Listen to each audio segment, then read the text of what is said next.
Okay, I see what's really good. You're trying to eliminate the competition. You know, because at first you retire, you know, then get me off the label, now you're back rapping again. After everything I've done for you,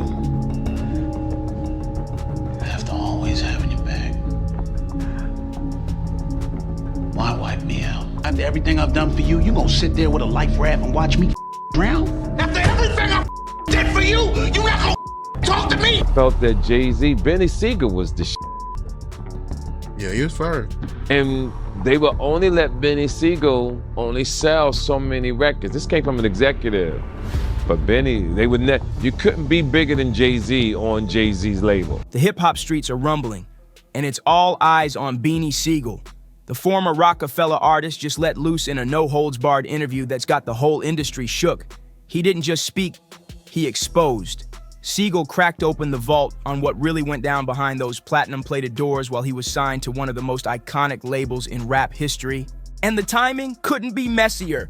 JayZ is already swamped with whispers tying him to ongoing music biz drama. And now this? Sigel's claims hit different. He paints a version of Jay that's worlds away from the polished image fans have worshipped for years. We're talking about the man hailed as a rap genius, being accused of pulling strings not to uplift, but to eliminate anyone who looked like competition. Always thought that like me breathe, but to maliciously plot to hold me back. Sigel ain't just talking, he's giving details. He claims Hov wasn't just focused on power moves and million-dollar plays. According to him, Jay was allegedly strategizing behind the scenes, making sure certain voices stayed quiet and certain artists never got their shine. And guess what? Sigel isn't standing alone. Since the interview aired, other respected voices from the culture have hinted at similar experiences. This might be the start of something way bigger than just old beef. Word on the street is some folks have tried to shut this down before it caught fire, but Beanie seems locked in. He's speaking his truth and he's not backing off no matter who it rattles. And now, things are heating up even more. Just when you thought the tea couldn't get hotter, Sigel brings up Dame Dash. Yup, he's doubling down on comments Dame made last month, where Dash hinted at shady moves made inside the label that reportedly crushed young talent before they even had a shot.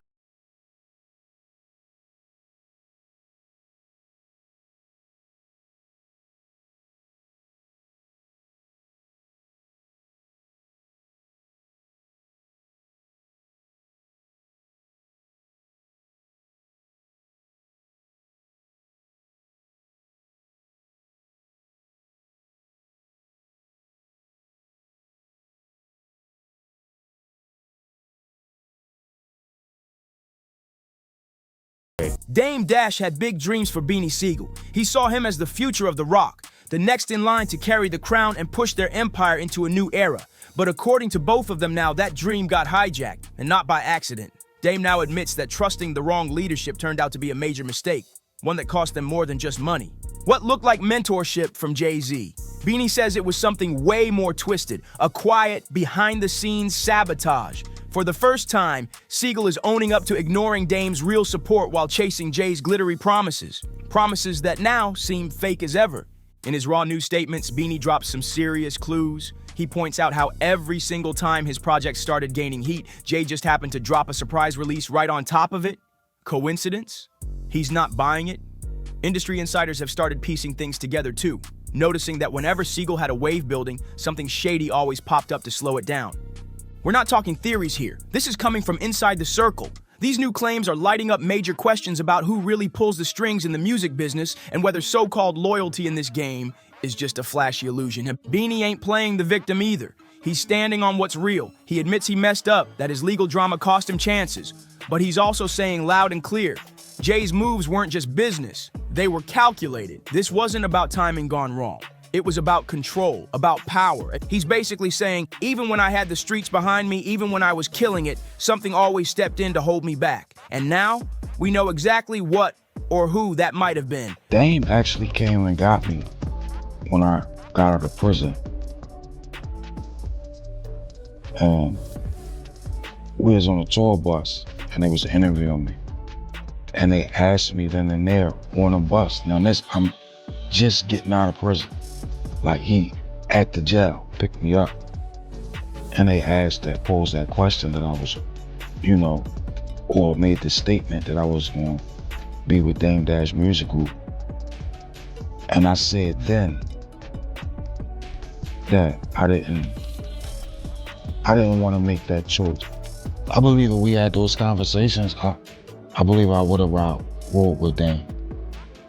I'd have rocked with them. Yeah, if Dame set me down and he had a plan, regardless what the plan was, and mapped it out like this was going to do. Beanie Sigel was locked in, focused, and right on the edge of blowing up, but every time he got close, boom, something would randomly get in the way. Now he's saying it wasn't random at all. According to him, JayZ was the one pulling strings from the shadows, making sure the spotlight never stayed on too long. But this ain't just some bitter rant. What makes it hit hard is that Sigel's not ducking accountability. He's straight up admitting his own missteps, but still standing on the fact that Jay was out here playing secret puppet master. And that changes the whole vibe.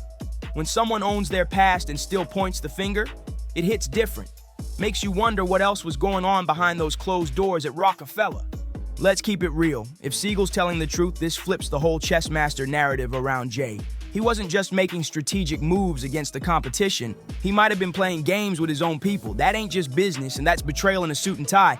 The smartest decision at that time for me would have rolled with Dame, because Dame was more accessible than Jay was. Dame was in the office every day. You could talk to Dame. You know what I mean? Dame used to come and chill on the block in South Philly. You know what I mean? Dame pull up and bags at Mom Dude spot. So yeah, I think if we would have sat and he would have showed me and explained to me, you know, our business plan and what we was gonna do, that would have been an easy decision. Let's rewind for a second. Late 90s, Rockefeller was on fire, but they needed that raw street energy, that realness. Then boom, in walks Beanie in 99 and the whole vibe shifts. He wasn't some background rapper, he was the missing piece. When the truth dropped in 2000, it was like a bomb went off. Streets couldn't get enough, critics finally had to take notice, and Roc was looking unstoppable. But here's where things start to twist. This wasn't supposed to be just another artist signing. This wasn't pitched like a business deal. Nah, this was sold as family. And Beanie Sigel, he bought into it all the way. This man was putting in real work. We're talking grinding day in and day out, doing that brutal Philly to NYC drive back and forth week after week. No hotel rooms, no luxuries. Just him, a studio couch, and a trunk full of fresh clothes ready for whatever. That grind was relentless, especially during those legendary Dynasty sessions. I don't think one man could destroy another man's life. It's ultimately in your decisions. You know, I had a lot of issues. Like I said, legal issues at the time. And, you know, my mind wasn't where I'm at now today. Like, I used to have questions like, why every time my album dropped, Jay would drop right on top. He wouldn't let me breathe, or right before me, like I was always close. And I never understood that every single album that I dropped, Jay dropped right on top. It was like, damn, like to have in-house competition at that magnitude was crazy. Jay already the boss, but I always thought that, like, let me breathe. Every time Jay dropped a verse, Beanie was right there, locked in, pen blazing, feeding the energy, building the legacy. He wasn't some side act. He was part of the machine, helping shape the sound. And back then, young Sigel really believed he'd found his crew, his people. You listen to him now talk about those early days and you can feel it. That belief was real. He thought him and Jay had something deeper than music, a bond, a brotherhood. Weapons violations, attempted. They try and get a boy 20 to 40 years. They came to me with a deal. Their deal was 18 to 36 years. Of course, I turned it down. Thought this was America, people. Guilty until proven innocent. But now, looking back, he's saying that trust might have been his biggest downfall. That belief in loyalty, in unity, it hit him the hardest when it cracked. Coming out of South Philly, a place where betrayal ain't just common, it's expected. Sigel thought Rockefeller was his escape. He used to say, "This is the first real thing I've ever been a part of." And the way his voice shakes now when he repeats that, man, it cuts deep. Because the streets he came from, they were cold. A place where somebody could pray with you in the morning and line you up by nightfall. Loyalty out there was like gold dust. rare and priceless. So when Sigel found what felt like La Familia at Roc-A-Fella, he clung to it like it was all he had. This wasn't just music, this was his everything, his passion, his purpose, and the only place that ever felt like home. Beanie wasn't thinking about contracts or career moves, none of that mattered to him. So at that time, when, you know, I'm going to court, and we about to be on tour. We on tour. So a whole nother tour. Yeah, we on a whole nother tour. So, you know, I'm going for my bail hearing in the feds. And the judge asked Jay, you know, everybody's saying all these good things and all that. You know what I mean? The character witnesses, Dame, and, you know, everybody's saying, and even Jay said a whole lot of good things about me, and the judge was going to let me go. Monitor. And she said, you know, would you be willing, and that's the part that people don't, would you be willing to be responsible for his whereabouts, not be responsible for my actions, just his whereabouts. In his mind, he'd found his tribe. They got me, he used to say, thinking the whole team just wanted him to lock in on the music while they handled the rest. And back in the early 2000s, he was on fire. State Property wasn't just a rap group, it was turning into a whole movement. Clothing line, check. Movies, check. He was building something bigger than rap, something real. But then, 2004 came crashing in like a wrecking ball. That behind-the-scenes tension between JayZ and Dame Dash was boiling over. And Beanie? He got caught right in the middle. A man who lived by loyalty, watching the foundation he trusted start to crack from the inside out. That's the real definition of being stuck between a rock and a hard place. And just when things couldn't get more chaotic, the feds showed up. Heavy charges, serious time, and we're talking decades behind bars. Prosecutors came at him with a wild offer, 18 to 36 years. Think about that. That ain't just jail. That's your whole life gone. Of course, Beanie turned it down. He chose to fight. But here's where it gets gut-wrenching. While Sigel was in court battling for his freedom, the same family he helped build, they were out on tour, living it up. Meanwhile, he's standing in front of a judge, clinging to hope as character witnesses lined up. Would you be willing to do that? Provide us with all the information, you know,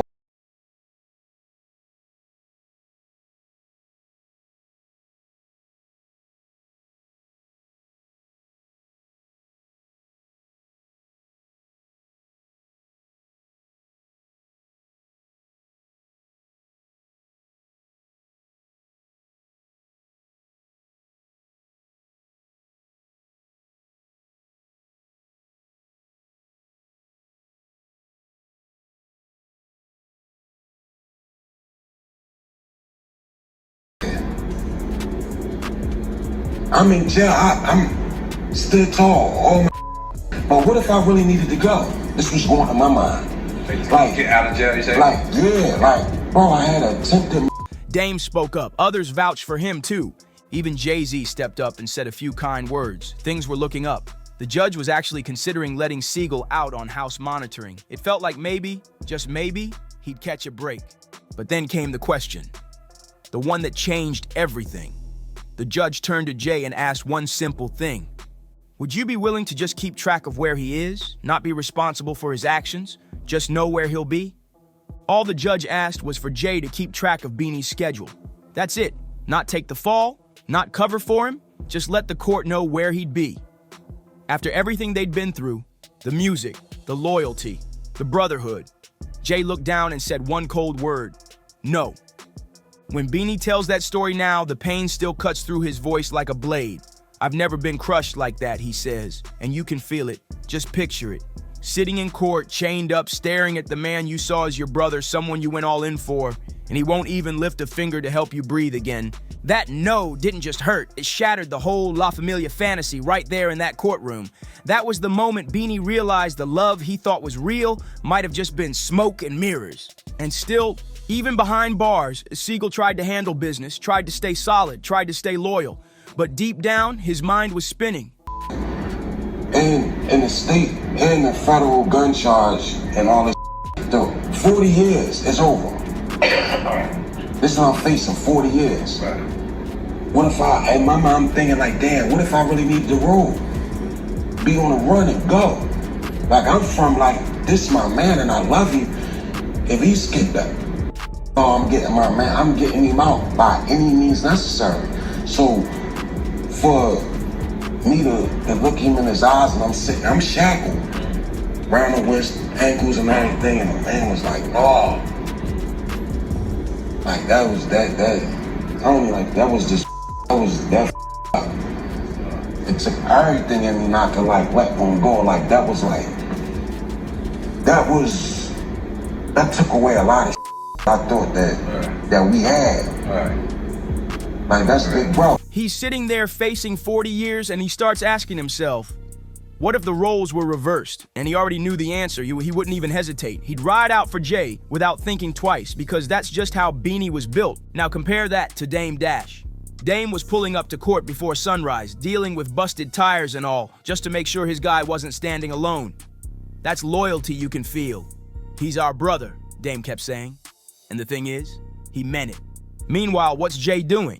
While Beanie's in shackles, Jay's dropping the Black album, talking about retiring and playing power games in the industry like it's a chessboard.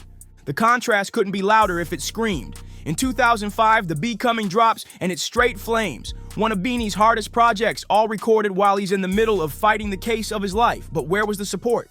The backing? The so-called brotherhood? Nowhere. Instead of showing up, all we hear are stories of artists getting tossed crumbs, having to split $1,250 from a show while the top dogs walk away with stacks. It was wild. By 2009, Beanie had been holding all that pain in for too long, and finally, he snapped. What You Talking About wasn't just a diss track. It was a full-on emotional unload. Years of silence, years of being ghosted by someone he thought would never turn their back. All of that spilled out in bars that hit like gut punches. The streets felt it. They saw the truth. Loyalty ain't loud in this industry, and it shows up when it matters. One man was in court every single day. Flat tires, early mornings, showing real love. Another man couldn't even co-sign where his own artist would be. That's all you need to know about who was solid and who wasn't. But then, things took a turn for the crazy. Let's talk about what went down at Powerhouse. This part's straight up wild. Beanie wasn't even there. And somehow rumors are flying that he's a threat to JayZ. The Philadelphia Daily News runs a whole piece talking about Jay getting into it with security over fear of retaliation from Beanie.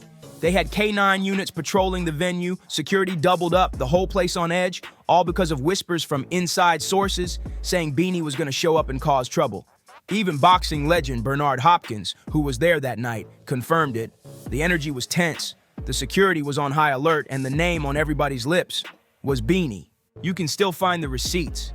It's all out there on allhiphop.com, fully documented. In the house for house arrest, and I got the young guns calling my phone because JayZ's only paying them $1,205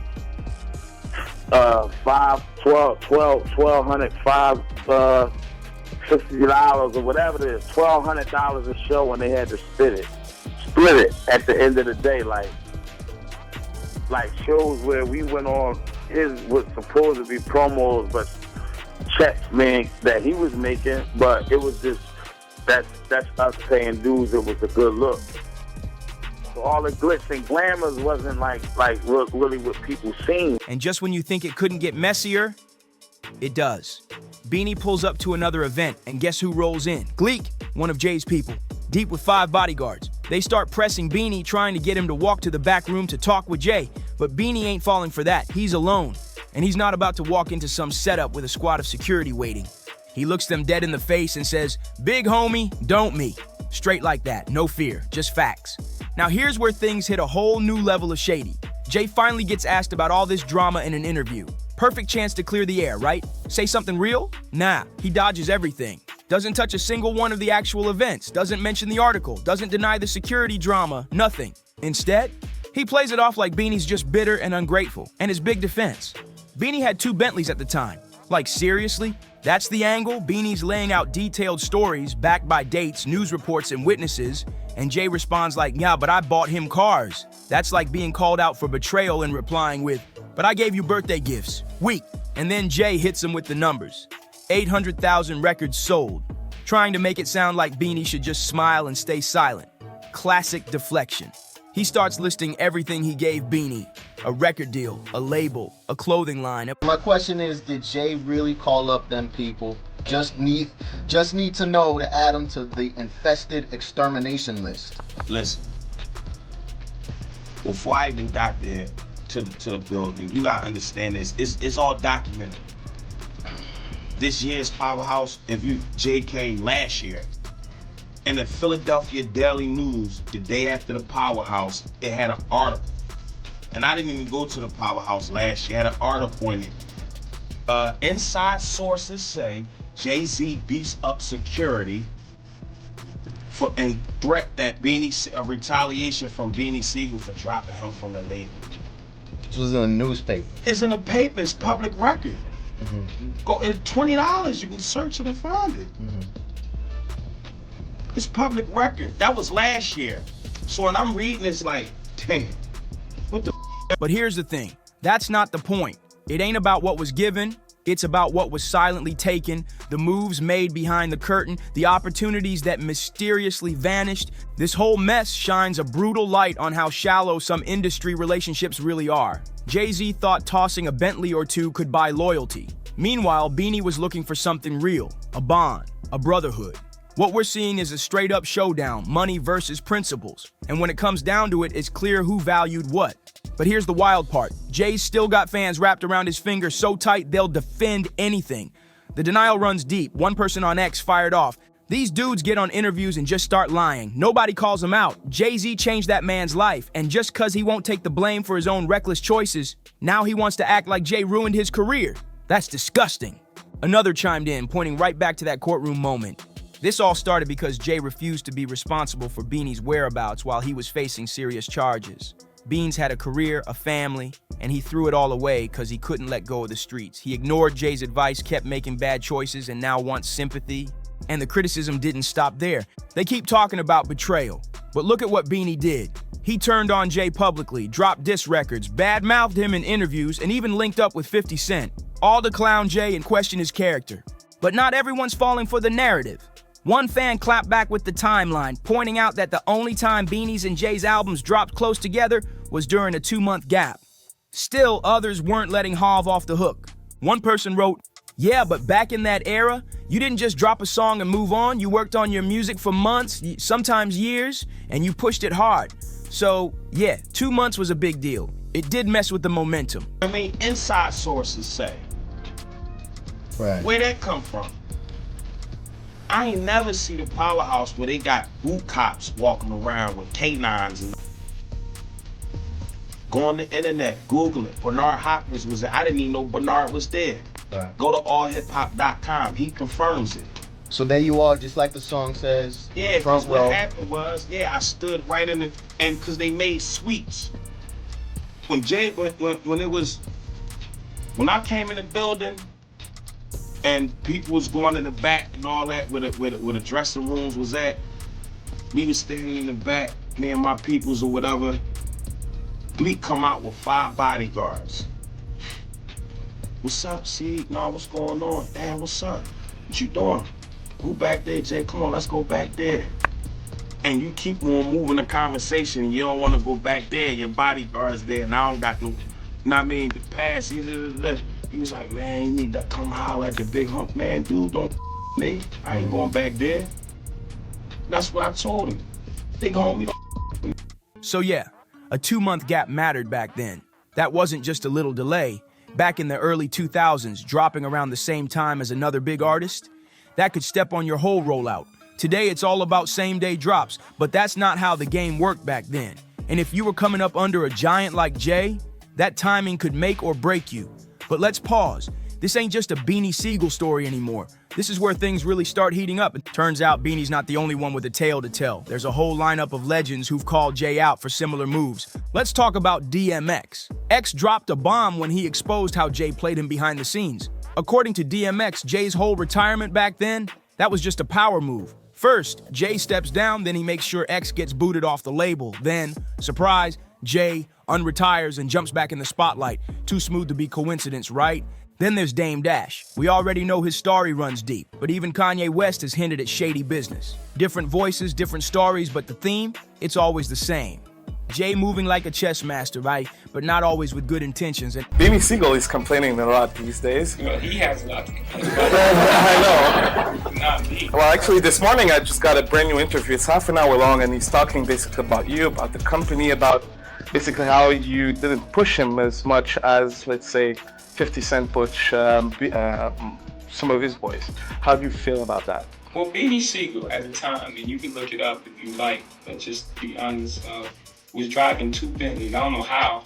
It's impossible to drive 2 cars at one time. With his mama in the sticks and selling 800,000 records. I don't know what more can you do for somebody, you know, at that point. What people choose to do when they attain that type of a success, you know, at some point you have to look in the mirror and look at yourself. And it doesn't stop with artists. When you bring in names like Irv Gotti and Suge Knight, the picture gets even bigger.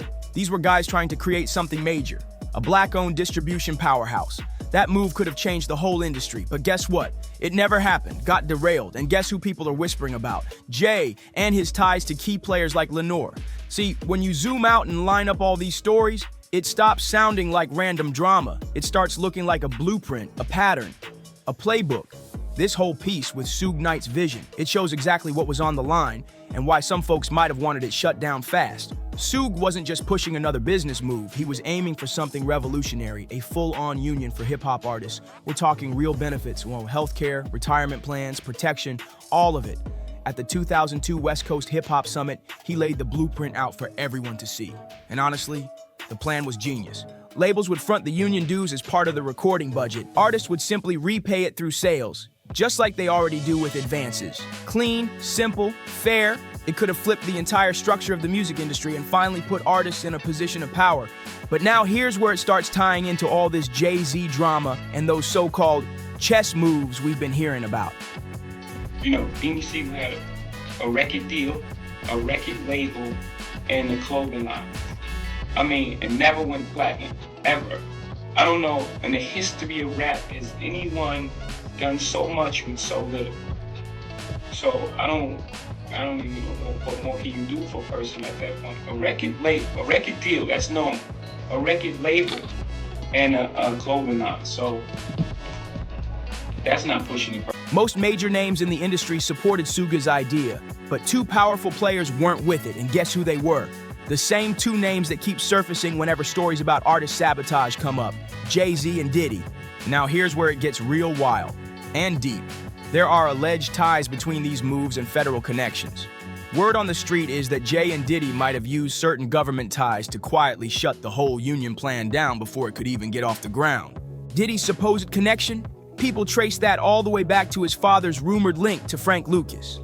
As for Jay, the talk centers around ties to Leor Cohen and Desiree Perez, and Perez, she's reportedly got a past as a federal informant. Put all that together, and suddenly this ain't just about Beanie Sigel or DMX. This stretches way further.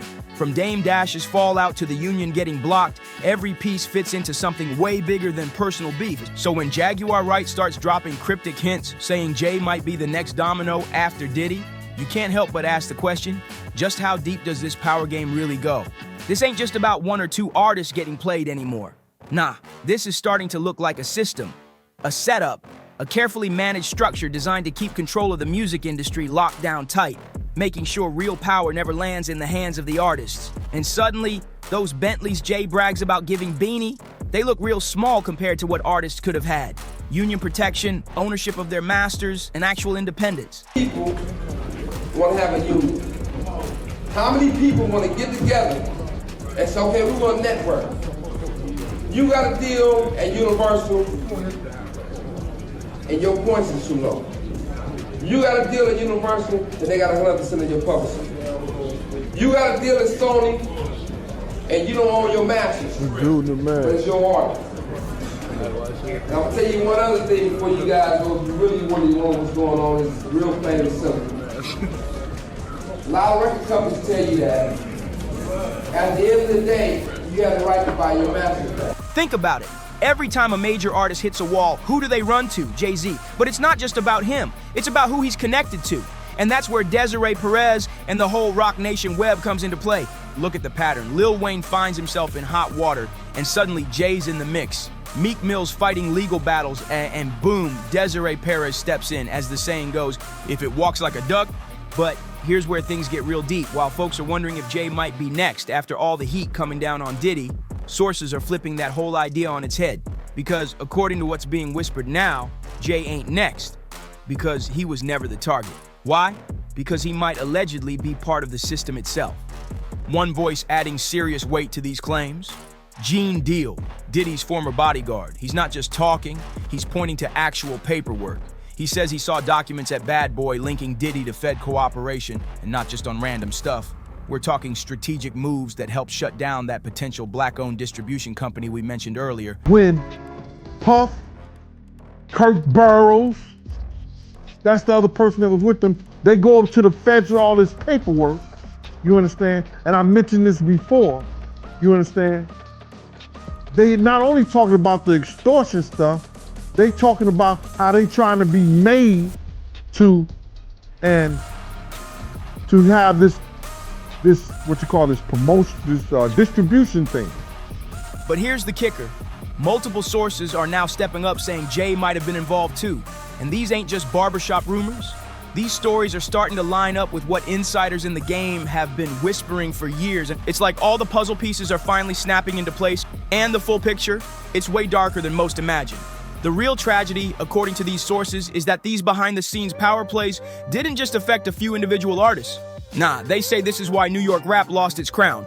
From Beanie Sigel's downfall, to the union that never made it, to DMX's battles, and now the shaky state of NY hip-hop, it's all connected. Moves made in silence, power shifts done in boardrooms instead of studios, and when you really line it all up, that moment where Jay dismissed Beanie with the whole "two Bentleys" line starts making a lot more sense. Maybe it was never about cars or record deals. Maybe it was about something way bigger, like keeping control over a system built on influence, access, and keeping certain artists in check. And Jay's behavior? It didn't stop with Beanie or the early Rockefeller era. Even Kanye West, the so-called protege, the little brother, ended up in the crosshairs. And we're not talking about petty tension. This is Kanye, one of the biggest artists on the planet, suggesting that Jay could have him taken out. That's no light claim. That's heavy. Now other people coming out talking about it. They're putting JayZ was a part of it. They telling their story, and it all is coincide what we said years ago, what we said on platforms before. So JayZ, he told you? That years ago, man. That years ago. What are you gonna do? They're gonna do whatever. Yo, listen to me. They're the reason why rap and New York went down the drain. They made sure that these young cats didn't come up with platforms and didn't come up with situations. And it gets even wilder. When Ye came out and said Jay and Beyonce were industry puppets, it was like he finally confirmed what folks had been whispering for years, that this whole game is controlled, that Jay isn't just in the system, he is the system. Then there's that whole Super Bowl situation. 50 Cent brought the receipts. Word is Jay didn't even want 50 in the halftime show. And it took Eminem threatening to back out unless 50 was included to make it happen. Think about that. Another global superstar had to force Jay's hand to stop what looked like another industry block. And the wildest part? 50 broke it all down himself. And what he said next put the whole thing into crystal clear focus. Jay's already won. He's got the billions, the legacy, the accolades. He's respected on every level, hip-hop, business, culture. So the real question is, why would a man that powerful still be out here allegedly blocking other artists' success? Why keep pressing moves that don't even seem to benefit him? They can control JayZ and Beyonce. No, not you, man. But they can't control me. You Not see, it you. ain't no name I won't name. It's starting to feel like deja vu. What happened with Beanie Sigel? It's playing out again, just on a much bigger stage. From Beanie to Kanye, Dame Dash to 50 Cent, the names change, the eras shift, but the core issue, it stays the same. One artist after another, caught up in a pattern that's beginning to look less like random conflict and more like a calculated strategy to stay in control. When 50 Cent opened up about the Super Bowl drama, he exposed something real strange. According to him, Jay told Eminem that the NFL had concerns about 50 performing. But that didn't add up, not when 50 is literally tied to NFL ownership through his business ventures. If anything, he had more leverage than most artists. So what was this really about? That's where things get spicy. JayZ, the supposed elder statesman of hip-hop, the guy who's supposed to be building bridges, was allegedly behind the scenes playing games with Dr. Dre and Eminem about 50's appearance. But 50 asked the million-dollar question that made everyone stop and think, what was the competition? Jay wasn't dropping albums, he wasn't fighting for radio play or chart dominance, he was already at the top, and so what was the real motive? That's when the pattern became crystal clear. It was Beanie Sigel all over again, blocking moves that didn't even threaten him. No business gain, just quiet control. JayZ and them was putting it together.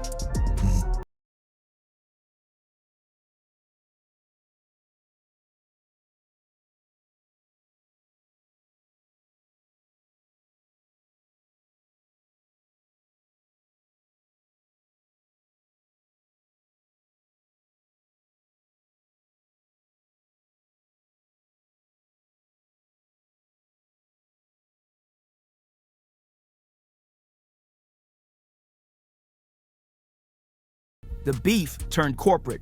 It became about power, influence, and who got to sit at the table, even if they weren't eating off the same plate. This loops right back to everything we've been breaking down. Those alleged ties to powerful industry figures, the quiet blocking of artists, and the pattern of control JayZ's been accused of operating from behind the curtain. And just like with Beanie, just like with Kanye, just like with countless others, there was never a clear reason, no real threat, no valid excuse. As 50 Cent put it best, tell us the goal.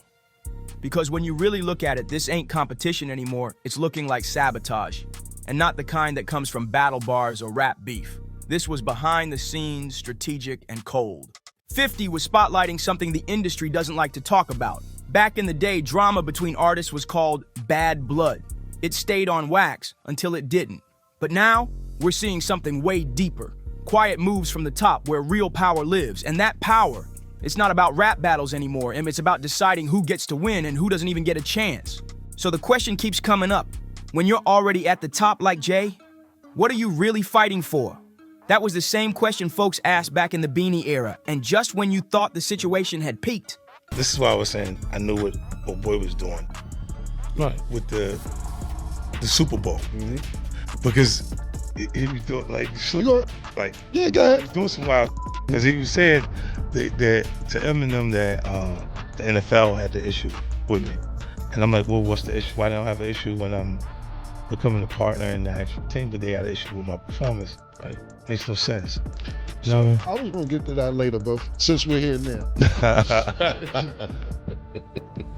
And when he says "oh boy" for the audience, then talking about JayZ. This was discussed before.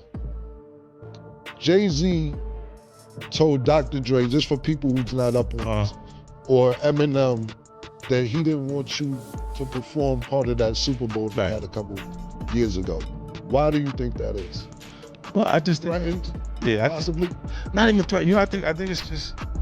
Jay pulls his boldest move yet, straight up denying his friendship with Diddy. Yeah, that Diddy, the one who's been through the fire with him, the one who's called Jay his strategist, his brother, the person he leaned on when things got dark. There's literal video footage of Diddy saying this. Remember that Bad Boy 20th anniversary celebration? Diddy was on stage, emotional, keeping it real, talking about how Jay had been there for him through every twist and turn. But the second the heat got turned up, boom! Jay's legal team swooped in trying to rewrite history. The official line? Mr. Carter has nothing to do with Mr. Combs' case. Just like that, decades of friendship, partnership, and public praise were suddenly downgraded to occasional industry run-ins at NBA games. It was almost surreal. And it wasn't just damage control, it was deja vu. That same move we've seen Jay pull time and time again. When things get messy, he disappears. First it was Beanie, then Dame, then Kanye, now Diddy. Different names, same exit strategy.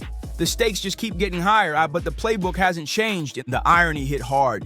This is the same guy who built an entire brand on loyalty, brotherhood, La Familia, the guy who was once front and center in Rockefeller's image of unity. And now, his own lawyers are out here acting like Diddy was just a distant industry acquaintance. It was like watching The Mask slip in real time. And for a lot of people, especially those who'd been watching this unfold for years, it felt like the ultimate confirmation.